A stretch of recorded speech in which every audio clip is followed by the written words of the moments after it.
Hello, everyone. I'm going to be reading a little bit that I'm writing. I brought some artwork for everyone to take a look. I'll give a quick overview of what the story's about, and then the entire story, then I'll kind of go over what I'm going to be reading tonight. So, Anthony Vito, an origin story, follows the story of Anthony Vito, a 25-year-old amusement park engineer technician. Anthony, being an orphan all his life, lives boring, dull days until one day is visited by his long-lost brother, Vincent. Anthony's brother Vincent unlocks his hidden powers within, given to him by his unworldly origins, and teaches him exactly where he came from. Anthony must learn to control his new abilities while protecting the people around him from danger. So last time I came, I kind of read the end of the story, so I'm going backwards. And last time, he was captured, thrown into the ocean, tied up. He's attached to a cinder block, and he's going to die. Last time he did die. These next two scenes are kind of flashbacks, and when I wrote it, I was kind of just thinking, I mean, what are you going to remember when you're about to die?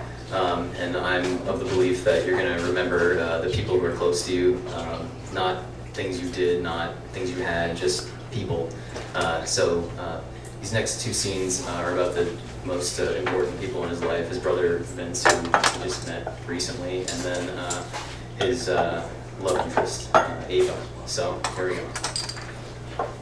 Scene 5, Remembering Vince. Flashback. Anthony sat leaning against the side of the rooftop of his building. The cold night air felt soothing on the backside of his neck. His body felt weak, exhausted from a day's training with his brother Vince. Even if he wanted to, he couldn't stand up. "Come on, that's all you've got?" Vince asked.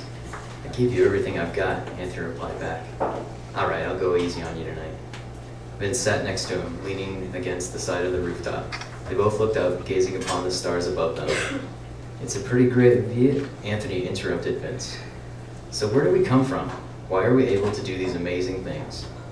"I figured you would ask me that." "Well, I can tell you our origins come from other worlds, but we're not aliens." "What are we?" Anthony asked. Vince took a deep breath. "I was able to be with our parents until I was 5 years old. They were somewhat refugees. Back in the mid-1800s, our father, Vito, was a blacksmith.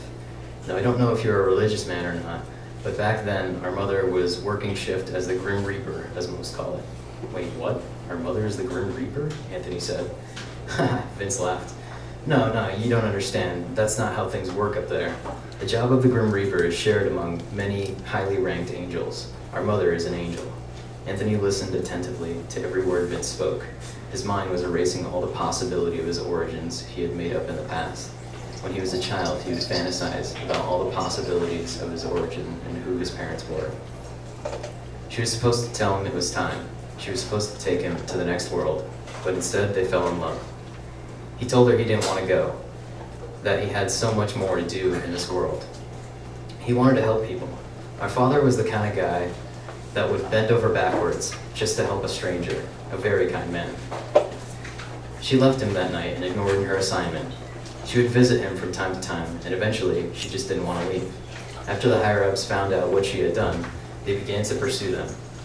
They were running for years, always moving, always in fear of being caught. Then one night, our mother did the impossible. In all of known time, only one person has ever possessed the power to travel through time.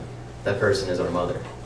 I don't know exactly how it happened. She was pregnant with you when they made the time jump, but somehow she transported us three to the year 1989. The time jump bought us all time. We were able to live in peace for only a couple of months until they found us again. You were just a newborn at the time. I was able to escape. They sent you to the orphanage, but once they got our parents, it was too late. They were brought up above and have been there ever since. I've been living on my own since I was 4 years old, searching for you. Until a couple of weeks ago, I thought I might never find you. I'm glad that I did." Vince looked over to his brother and smiled. He then stood up to walk to the other side of the building, looking up at the stars. Before he even had a chance to speak, Vince felt a pounding on his back.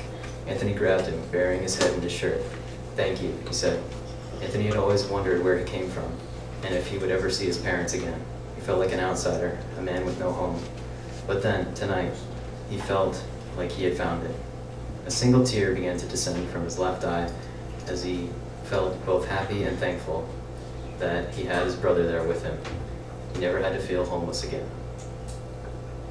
Scene 7, Remembering Ava. Flashback. The stars shimmer in the nighttime sky above the cold black water of the California coast. People are gathered around the edge of the boulevard to watch fireworks exploding overhead. There stands Anthony, Vito, and Ava. She stands in front of him, leaning back into him against his chest.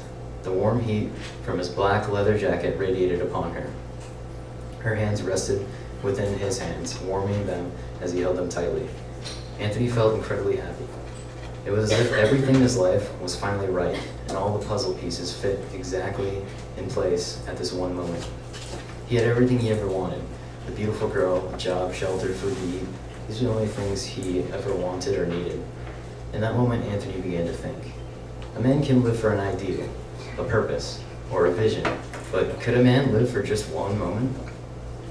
If it were possible for a man to live for one exact moment, this would be his. As the fireworks show had ended, Ava turned to him, looking in his eyes. "Great show, what do you think?" she said. He smiled. "No, it's not over," he replied. "What?" she said. Anthony took his hand from hers and pointed up at the stars in the nighttime sky as they shimmered above. Just then, all the lights on the boulevard flickered out all at once. The other stargazers began to chatter in worries. He took her hand in his own once again, and they both looked up. A beautiful shower burning in front of them. This meteor shower can only be seen in a few places on Earth tonight. This place is one of them, he whispered in her ear. "Did you do that?" She looked at the darkness of the great Ferris wheel that sit at the end of the boulevard.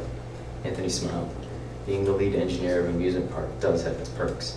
He paused. "I'm sure the other guys are scrambling to get everything back up. I purposely turned off my phone so they couldn't get a hold of me." "Well played, Mr. Vito," she replied back to him. He gazed into her eyes. Surely everyone in the world has a favorite place to be. His was looking back into her beautiful blue eyes. She looked back into his eyes, trying to imagine just what he was thinking in that moment. She paused for a moment before she finally spoke. "What are you thinking about?" There was a long pause between the two while he tried to gather his thoughts. "What?" she said. He finally replied, "I will tell you exactly what I'm thinking right now, but you have to know something first." She looked at him, listening attentively. "I'm not the kind of guy who memorizes movie lines to try and impress someone with someone else's words. The words that I'm about to tell you are my own, no one else's." "Okay," she said. He began to speak. "I've been thinking. Many people say that love is like a fire, and all it takes is a spark to start the flame. I somewhat find this true, but I have a better version of this analogy. I do agree, love is like a flame, but not only does it take a spark. I think that the best kind of fire is one started from scratch, vigorously rubbing two sticks together. It takes a lot of patience, determination, and maybe even a little luck.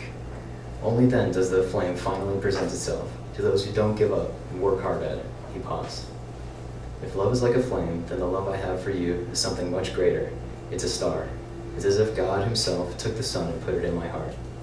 He took a moment to take a deep breath. Then she spoke. "But Anthony, the sun will burn out one day." "No," he replied immediately. "When the sun has burned up all its remaining hydrogen, it will explode, but only to create even more stars." "Wow," she said. "I love how you can make anything sound incredibly romantic." He smiled before placing his hand behind her neck to pull her in closer as he kissed her passionately. Thanks.